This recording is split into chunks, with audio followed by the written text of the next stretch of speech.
തൃശൂർ എംപിയും കേന്ദ്രമന്ത്രിയുമായ സുരേഷ് ഗോപി അദ്ദേഹത്തിന് എന്തുപറ്റി എന്ന ചോദ്യം ചോദിക്കേണ്ട സമയമായിരിക്കുന്നു. അദ്ദേഹം കഴിഞ്ഞ ദിവസങ്ങളിൽ നടത്തിയ പ്രസ്താവനകൾ നമ്മുടെ മുന്നിലുണ്ട്. അതുണ്ടാക്കിയ വിവാദവും നമ്മുടെ മുന്നിലുണ്ട്. ഇപ്പോഴിതാ അദ്ദേഹം മറ്റൊരു വിചിത്രമായ നടപടി സ്വീകരിച്ചിരിക്കുന്നു.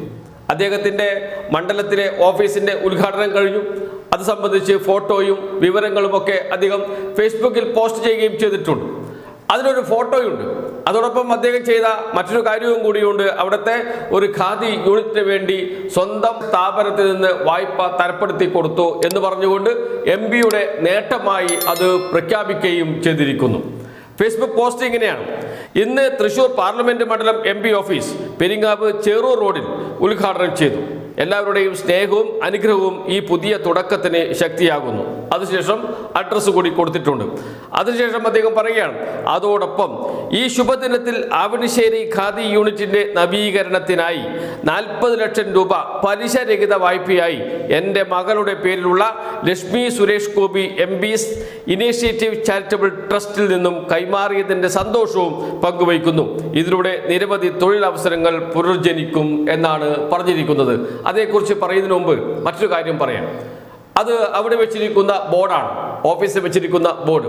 ആ ബോർഡിന്റെ ചിത്രവും സുരേഷ് ഗോപി പങ്കുവച്ചിട്ടുണ്ട്. ആ ബോർഡിൽ പറയുന്നത് ഇങ്ങനെയാണ്: തൃശൂർ പാർലമെന്റ് മണ്ഡലം എംപി എന്ന നിലയിൽ ഈ ഓഫീസിൽ നിന്നും നൽകുന്ന എല്ലാ ഔദ്യോഗിക സേവനങ്ങളും സൗജന്യമായിരിക്കും. Suresh Gopi MP, Thrissur MP office. Working hours Monday to Thursday 9 AM to 2 PM. Monday to Thursday മാത്രമേ എം പി ഓഫീസ് വർക്ക് ചെയ്യുകയുള്ളൂ എന്നാണ് പറയുന്നത്. രാവിലെ 9 മണി മുതൽ ഉച്ചയ്ക്ക് 2 മണി വരെ മാത്രമേ പ്രവർത്തിക്കുകയുള്ളൂ എന്നും ഈ ബോർഡിനകത്ത് പറയുന്നു.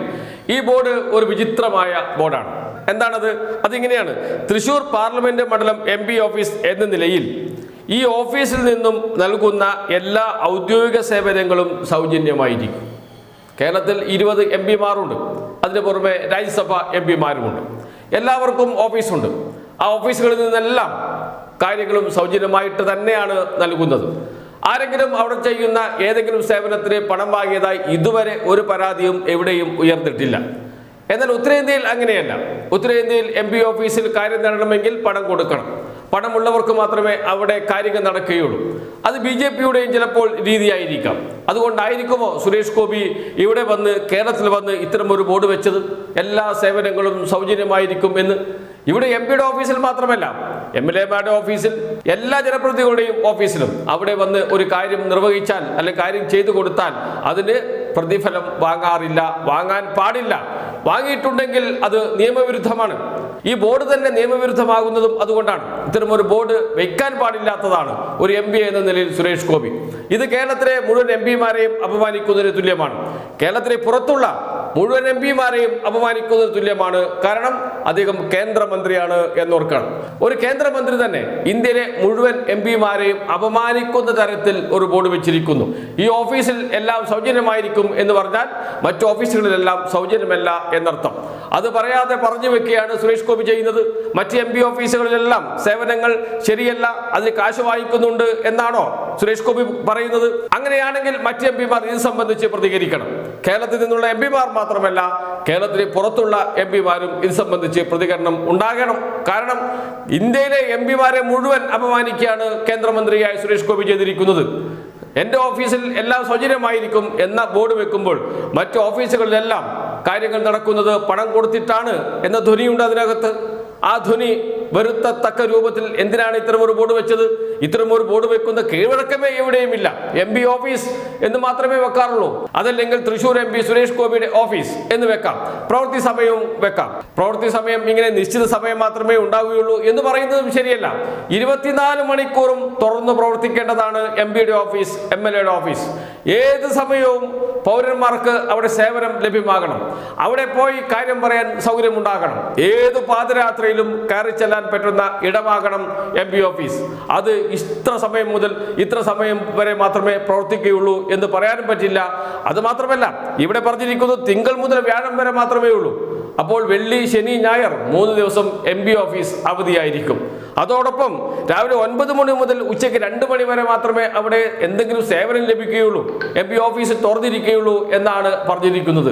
അത് തന്നെ നിയമവിരുദ്ധമാണ് എന്ന് പറയാതിരിക്കാൻ കഴിയില്ല, ജനവിരുദ്ധമാണ് എന്ന് പറയാതിരിക്കാൻ കഴിയില്ല. അതാണ് വിചിത്രമായ ബോർഡ് എന്ന് പറയാൻ കാരണം. MP എന്ന നിലയിൽ സുരേഷ് ഗോപിക്ക് കാര്യങ്ങളൊന്നും ഇതുവരെ പിടികിട്ടാത്തതാണോ, മണ്ടത്തരം ചെയ്യുകയാണോ, അല്ല അദ്ദേഹം അഭിനയിക്കുകയാണോ എന്ന ചോദ്യമാണ് ഉയരുന്നത്. അതോടൊപ്പം തന്നെയാണ് മറ്റു കാര്യം, ഒരു MP എന്ന നിലയിൽ ഒരു ഖാദി യൂണിറ്റിന് സഹായം എത്തിച്ചു കൊടുക്കുകയാണ് വേണ്ടത്. അത് കേന്ദ്ര സർക്കാരിൽ നിന്ന്, സംസ്ഥാന സർക്കാരിൽ നിന്ന് ലഭിക്കേണ്ട സഹായം എത്തിച്ചു കൊടുക്കുക, പദ്ധതികൾ ആവിഷ്കരിക്കുക, ആ പദ്ധതികൾ നടപ്പാക്കുക, മണ്ഡലത്തിലെ ഖാദി യൂണിറ്റുകളെ മുഴുവൻ പുനരുദ്ധരിക്കുന്നതിന് വേണ്ടി കേന്ദ്ര സർക്കാരിന്റെ സഹായത്തോടു കൂടി ഒരു പുതിയ പദ്ധതി കൊണ്ടുവരിക, ആ പദ്ധതിയിൽ നിന്ന് ഒരു വിഹിതം ഓരോ ഖാദി യൂണിറ്റുകൾക്ക് നൽകുക, അങ്ങനെ ആ ഖാദി യൂണിറ്റുകളെ നല്ല രീതിയിൽ പ്രവർത്തിപ്പിക്കുക. അതൊക്കെയാണ് MP ചെയ്യേണ്ടത്.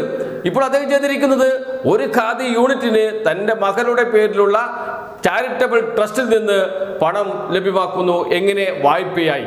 ഈ വായ്പ തിരിച്ചടയ്ക്കാൻ കഴിയാതെ വന്നാലോ ഈ സ്ഥാപനം ജപ്തി ചെയ്യുമോ? ഇതാണ് ചോദ്യം. കാരണം വായ്പ തരപ്പെടുത്തി കൊടുക്കുകയല്ല ചെയ്യേണ്ടത് എന്ന് മാത്രമല്ല, സ്വന്തം സ്ഥാപനത്തിൽ നിന്ന് വായ്പ തരപ്പെടുത്തി കൊടുക്കുകയല്ല ചെയ്യേണ്ടത്.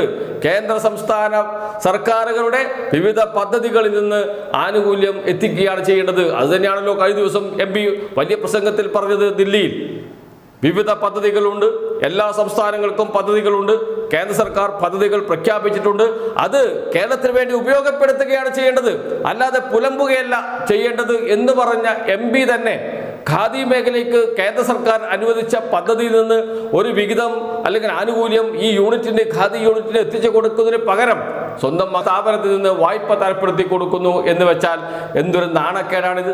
ഇദ്ദേഹം ഇത് ബോധപൂർവം ചെയ്യുകയാണോ, അല്ല അറിയാതെ ചെയ്യുകയാണോ, ഇദ്ദേഹത്തെ ആരെങ്കിലും ഇങ്ങനെ ചെയ്യിപ്പിക്കുകയാണോ എന്നതാണ് സംശയം. കാരണം ഇദ്ദേഹം മണ്ടത്തരം കളിച്ച് ആളാവാനുള്ള ശ്രമമാണ് എന്ന് തോന്നുന്നു. അദ്ദേഹം തൃശ്ശൂരിൽ ജയിച്ചത് തന്നെ ട്രോളുകളിലൂടെയാണ് എന്നാണ് പറയുന്നത്.